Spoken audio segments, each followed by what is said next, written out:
చూడండి second, if two singular nouns joined by and or preceded by each every the verb is in the singular form. మీరు singular verbs plural verbs చెప్పాను కదా, మీరు గుర్తుపెట్టుకోవాలి.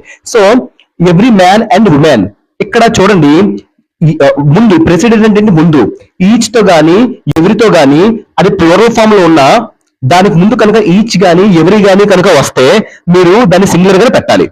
ఒకటి president. Example ఇక్కడ man and women ఉంది, మరి ప్లూరల్ ఫామ్ అవ్వచ్చు కదా, వర్క్ అంటే V1 రావాలి కదా, V5 ఎందుకు వచ్చింది? ఎందుకంటే దానికి ముందు ప్రెసిడెంట్ ఏముంది, ప్రెసిడెంట్ బై ఈచ్, ఈ ఎవ్రీ అంది. ఇలా ఎవ్రీతో ప్లూరల్ ఫామ్ వస్తే మనం సింగులర్స్ పెట్టాలి. క్లియర్? వర్క్స్ అంటే సింగులర్. చూస్తారు ఇక్కడ అర్థం.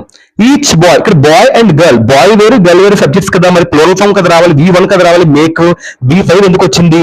ఎందుకంటే దానికి ముందు మనం ఈచ్ పెట్టాం. ఏంటి పెట్టామమ్మా? ఈచ్ అనే ఒక దాన్ని ప్రెసిడెంట్ చేసి అంటే ముందు పెట్టాం. అంటే ఈచ్ తో కనుక ఏ ప్లూరల్ ఫామ్ వచ్చినా మనం ఆటోమేటిక్ గా మనం సింగులర్